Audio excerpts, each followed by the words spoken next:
নাহমাদুহু ওয়া নুসাল্লি আলা রাসূলিহিল কারীম, আম্মা বা'দ।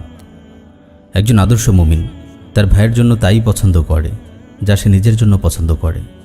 সহিহ বুখারীতে এসেছে, রাসূল সাল্লাল্লাহু আলাইহি ওয়াসাল্লাম ইরশাদ করেন, লা ইউমিনু আহাদুকুম হাত্তা ইউহিব্বা লি আখিহি মা ইউহিব্বু লি নাফসিহি। তোমাদের কেউ ততক্ষণ পর্যন্ত পরিপূর্ণ মুমিন হতে পারবে না যতক্ষণ না নিজের জন্য যা পছন্দ করে তা আপন ভাইয়ের জন্য পছন্দ করে।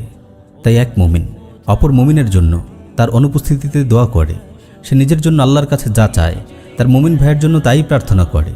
এই দোয়ায় যেহেতু লৌকিকতার কোনো সুযোগ থাকে না, তাই এমন দোয়া খুবই ইখলাস ও নিষ্ঠাপূর্ণ হয়, ফলে আল্লাহর দরবারে তা খুব দ্রুত কবুল হয়।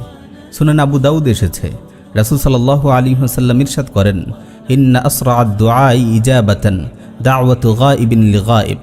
সবচেয়ে দ্রুত কবুল হওয়া দোয়া হলো কারো অগোচরে তার জন্য দোয়া করা। প্রিয় ভাই, আপনি যখন আপনার ভাইয়ের জন্য তার অনুপস্থিতিতে দোয়া করেন, এটি দ্রুত আল্লাহর দরবারে কবুল হয়ে যায়। আর আপনার জন্য যদি আপনার কোনো ভাই আপনার অগোচরে দোয়া করে, তাও আল্লাহর দরবারে কবুল হয়ে যায়।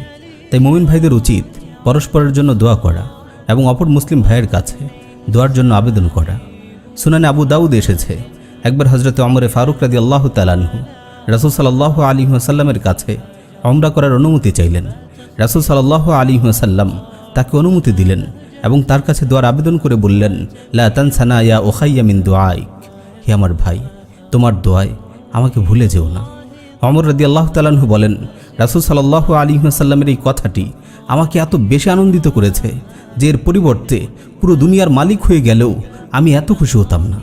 প্রিয় ভাই, আপনি যখন দোয়া করার জন্য আল্লাহর দরবারে হাত তুলেন, তখন আপনার মুমিন ভাইয়ের জন্যও দোয়া করুন। মুসনাদ আহমদে বর্ণিত একটি সহিহ হাদিস এসেছে, জনৈক সাহাবী একবার দোয়া করেন, হে আল্লাহ, আপনি কেবল আমাকে এবং মুহাম্মদ সাল্লাল্লাহু আলাইহি ওয়াসাল্লামকে ক্ষমা করুন। তার এই দোয়া শুনে রাসূল সাল্লাল্লাহু আলাইহি ওয়াসাল্লাম বলেন, লাকাদ হাজাবতাহা আন নাসিন কাসীর। তুমি অনেক মানুষকে এই দোয়া থেকে বঞ্চিত করেছ। এই কথার মাধ্যমে রাসূল সাল্লাল্লাহু আলাইহি ওয়াসাল্লাম লোকটিকে বুঝিয়ে দিলেন যে অন্যান্য মুসলিমদের জন্য দোয়া না করে শুধু নিজের জন্য দোয়া করে নিজের সাথে রাসূল সাল্লাল্লাহু আলাইহি ওয়াসাল্লামকে শরীক করলেও এটা ইসলামের শিষ্টাচার নয়। ইসলাম চায় মুমিন নিজের জন্য যা পছন্দ করে অপরজনের জন্য তাই পছন্দ করুক। আল্লাহ তাআলা আমাদের সবাইকে আমল করার তৌফিক দিন। আমিন ইয়া রাব্বাল আলামিন।